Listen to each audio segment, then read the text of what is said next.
예, 반도체는 수년 전에 한국의 대표적인 효자 종목이었죠. 효자 업종이었고. 근데 이게 반도체 가격이 계속해서 급락하면서, 과연 이러한 것들이 실적으로 이어질 수 있을지. 사실은 삼성전자도 휴대폰 쪽이 아주 선전하고 있었죠. 근데 지금 반도체 관련 업종이나 반도체 관련해서 새로 눈길을 끄는 것들이 있다고 합니다. 좀 알아보도록 하죠. 먼저 신선미 기자가 보도합니다.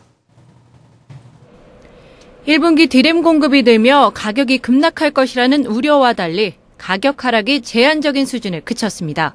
실제로 1분기 PC 디램 가격은 전분기 대비 2.5% 하락에 그쳐 예상치를 상회했습니다. 다만 낸드 가격은 7.6% 하락해 예상치보다 소폭 추가 하락했습니다.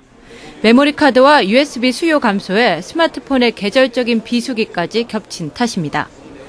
이 같은 낸드 부문의 영업 손실에도 디램 가격이 완만하게 하락해 삼성전자와 SK하이닉스의 1분기 실적은 시장 기대치에 부합할 것이라는 의견이 지배적입니다. 시장에선 SK하이닉스의 1분기 영업이익은 전분기보다 24.6% 늘어난 9,785억 원, 삼성전자 반도체 부문은 전분기와 비슷한 2조 원의 영업이익을 기록할 것으로 추정했습니다. 하지만 2분기에는 삼성전자와 SK하이닉스가 상반된 흐름을 보일 것이란 전망입니다. SK하이닉스의 경우 디램 공급 증가로 가격이 하락해 수익성이 떨어질 것으로 분석했습니다. 실제로 올 1월 중순 3달러에 육박했던 PC용 디램 현물 거래 가격이 2달러 밑으로 떨어질 조짐을 보이고 있습니다. 디램 익스체인지에 따르면 현재 디램 주력 제품의 현물 거래가는 2.044달러를 기록하며 3월 이후 매 거래일마다 가격이 떨어지고 있는 상황입니다. 다만 삼성전자의 경우 2분기 갤럭시 S5 등 신제품 출시 효과로 실적 개선이 예상됩니다. 5가 나가잖아요. 거기에 맞춰서 자기네 랜드나 모바일이 많이 쓰일 겁니다. 그리고 하이엔드 쪽이 많아질 거고 그러다 보니까 단가도 높고 수량도 높아질 거예요. 불황기에도 선전하며 좋은 실적을 보이고 있는 반도체 업체. 소비 부진에 시달리는 전자업계에 구원투수 역할을 할 수 있을지 기대가 모아지고 있습니다. 한국경제TV 신선미입니다. 네, 현장에서 취재한 신선미 기자 직접 스튜디오에 나와 있습니다. 예, 산업팀의 신선미 기자. 네. 예, 1분기는 보통 비수기라고 하는데 이렇게 반도체 가격이 추가적으로 하락하자는 이유는 뭐죠? 말씀하셨듯이 1분기는 정말 비수기에 해당이 됩니다. 특히 1분기의 주력 제품인 디램 가격이 또 이제 좀 하락이 클 것이다. 이런 전망이 좀 나왔었는데요. 그 우려의 목소리는 기후에 그쳤다는 분석이 많습니다. 실제로는 디램 가격이 전분기 대비 2.5% 하락했는데요. 업계 전망치였던 가격 하락폭 4%와 비교하면 나름 잘 버텼다. 이렇게 평가를 내릴 수 있을 것 같습니다. 먼저 이제 삼성전자는 다음 주 초 예정돼 있는 잠정 실적 발표에서 반도체 사업 부문 영업이익은 2조 원이 예상이 됩니다. 시장 전망치하고 부합되는 수준인데요. 오는 21일 이후 실적 발표가 예상되는 SK하이닉스의 경우에도 1조 원에 조금 못 미치는 영업이익이 예상이 되고 있습니다. 1분기를 이렇게 선전했다고 평가받을 수 있겠지만 문제는 앞서 2분기라고 했습니다. 특히 삼성전자와 SK하이닉스가 서로 엇갈릴 수 있다고 하셨죠? 예, 어떤 이유죠? 네, SK하이닉스의 경우는 이제 또 디램 공급 증가로 가격이 하락해서 수익성이 떨어질 것이라는 분석이 또 지배적입니다. 실제로 올 1월 중순 3달러까지 육박을 했는데요. PC용 디램 현물 가격이 지금 이제 4월 현재 보면은 2달러 밑으로 떨어질 조짐을 보이고 있습니다. 이런 분위기가 2분기까지 이어질 것이다. 이런 전망이 좀 많기 때문에 SK하이닉스의 경우는 좀 이제 전망이 조금 부진한 그런 실적 전망이 나오고 있고요. 반면 이제 삼성전자의 경우 2분기 갤럭시 S5 등 신제품 출시 효과로 실적 개선이 예상이 되고 있습니다. 비수기임에도 갤럭시 S5가 현재 하루에 7,000대 이상 판매되고 있습니다.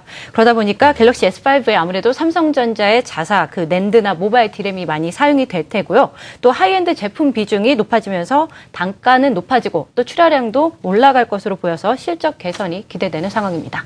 예, 앞서 우리 전문가한테도 얘기 들었겠지만 인터뷰상에서 사실 기존 디램보다는 바로 이 하이엔드 제품군, 그러다 보니까 어떤 가격의 부가가치를 크게 이끌어낼 수 있는 상품군들에 대한 관심이 좀 커야지만 실적도 크게 증가될 것이라고 보여지는데 이러한 업계들의 좀 노력이 가셔야되고 있습니까?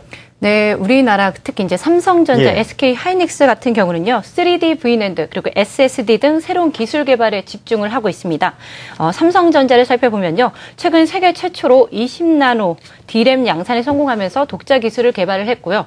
지금 이제 또 10나노급 D램 양산의 가능성도 또 높였습니다.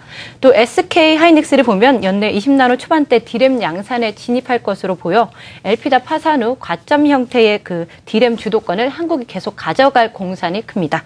이 부분 박영우 기자가 전해드립니다. 세계 낸드 메모리 시장은 그야말로 한국 업체들의 독주 체제입니다. 삼성전자는 수직구조 3D V낸드를 세계 최초로 상용화했습니다. 이어 SK 하이닉스도 경쟁사들보다 앞선 16나노 낸드 플래시를 바탕으로 제품을 생산 중입니다. 먼저 삼성전자는 3D V낸드에 집중하고 있습니다. 차세대 기술인 V낸드 기술은 셀을 세로로 쌓는 3차원 수직구조 낸드 플래시 제품입니다. 그동안 수평으로 셀을 배치하는 방식과는 달리 수직으로 셀을 쌓아 공정 미세화 효과를 얻을 수 있습니다. 기존 제품 대비 쓰기 속도는 2배, 수명은 10배가 개선됐고 전력 소비량은 50% 이상 줄었습니다. 삼성전자는 70억 달러를 투자한 중국 신시성 시안 반도체 공장이 5월 9일 준공함에 따라 3차원 낸드 플래시 메모리가 폭발적으로 성장할 전망입니다. 3D V낸드는 삼성전자가 세계 최초로 양산에 성공해 독보적인 선두를 달리고 있습니다. SK 하이닉스는 16나노 낸드 플래시를 양산 중입니다. 공정 미세화로 인한 셀 간 간섭을 줄이기 위해 회로 사이를 절연 물질로 채우지 않고 빈 공간으로 만드는 이른바 에어갭 기술을 적용했습니다. SK 하이닉스는 지난해 6월 상용화한 1세대 16나노 공정 제품보다 칩 크기가 더 작은 2세대 제품을 본격적으로 생산하고 있습니다. 경쟁사보다 한 발 앞선 기술력으로 세계 낸드 플래시 시장에서 경쟁력을 강화할 수 있는 계기를 마련했다는 평가입니다. SK 하이닉스는 당분간 16나노 공정 체제를 유지하다가 시장이 확보되는 2015년 중 3D V낸드 양산을 시작할 계획입니다. 급성장하고 있는 SSD 시장도 주목해야 합니다. SSD는 하드디스크 드라이브보다 데이터를 처리하는 속도가 빠르고 발열이나 소음이 적어 HDD를 대체할 차세대 디스크로 여기는 저장 장치입니다. 현재 전 세계 시장에서 삼성전자가 독보적인 1위를 유지하고 있습니다. 이어 후발 주자인 SK 하이닉스도 기술 개발에 힘쓰며 시장 점유율을 점차 확대하고 있는 상황입니다. 한때 가격 경쟁력으로 세계 시장에서 주목받았던 우리나라 반도체 업체들. 이제는 세계 최고의 기술력으로 시장을 선도해 나가고 있습니다. 한국경제TV 박영우입니다. 예, 앞서 인터뷰를 했던 이트레이드 증권의 김지웅 수석연구원 연결해서 좀 더 전문성 있는 얘기 들어보도록 하겠습니다. 안녕하세요. 네, 안녕하십니까. 예, 김 연구원님, 그러니까 실제로 지금 반도체 관련 앞서 얘기는 좀 뒤로 하고요. 좀 관심을 충분히 가져볼 시점이라고 보시는 건지요? 지금은 1분기는 사실 좀 중요한 시점이라고 판단하고 있고요. 예. 삼성전자와 그리고 하이닉스 마이크론 같은 경우는 좀 방향성이 이제 달라질 수도 있다라고 보고 있기 때문에 1분기가 비수기이긴 하지만 그 업체별로는 굉장히 중요한 시점이라고 판단하고 있습니다. 예, 그렇군요.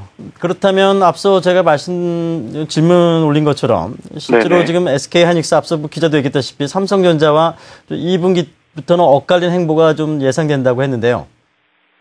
좀 어느 쪽에 좀 우호적이고 어느 쪽에 좀 덜 우호적일 것인지, 그리고 새로운 지금 상품군들은 무엇이 있는지, 실제로 보실 때 탑픽이나 전망을 어떻게 보시는지 말씀해 주십시오. 네, 우선 전반적으로 메모리 반도체 가운데서 그 PC DRAM은 지난 분기에 4분기 대비 다 상승을 했습니다. 그 상승 효과를 많이 보았던 게 삼성전자 마이크론이고요. 그 덕분에 삼성전자 마이크론도 1분기 사상 최대 실적들을 기록할 수 있을 거로 봅니다. PC DRAM에 대해서. 하이닉스 같은 경우에는 좀 다른 이야기인데 중국 우시 공장의 화재 복구에 따른 매출 정상화 효과가 있기 때문에 이 효과로 실적이 1분기에 선전하는 거라고 보고 있고요. 다만 이 메모리 반도체를 구체적으로 나누면 PC DRAM과 모바일 DRAM, 낸드로 나눌 수가 있는데 모바일 DRAM과 낸드 같은 경우에는 저가 비중이 상승하면서 평균 판가가 하락하는 추세입니다. 근데 말씀드린 바와 같이 PC DRAM은 4분기 대비 1분기는 좋았지만 현재 지금 횡보하면서 서서히 하락할 추세에 있기 때문에 지금 그런 맥락에서는 SK 하이닉스와 마이크론 같은 경우는 PC DRAM의 비중이 높아서 실적 증가 여부가 엇갈리고 있다고, 논란에 있다고 볼 수 있을 것 같습니다. 반면에 삼성전자는 상대적으로 PC DRAM 매출 비중이 낮고 2분기 갤럭시 출시에 따른 모바일 DRAM이나 낸드의 평균 판가 상승이 기대가 되고, 또한 말씀하셨던 V낸드나 AP 사업에서의 회복도 기대가 되기 때문에 하이닉스와 마이크론과는 좀 다른 방향성을 보일 걸로 보이고 있습니다.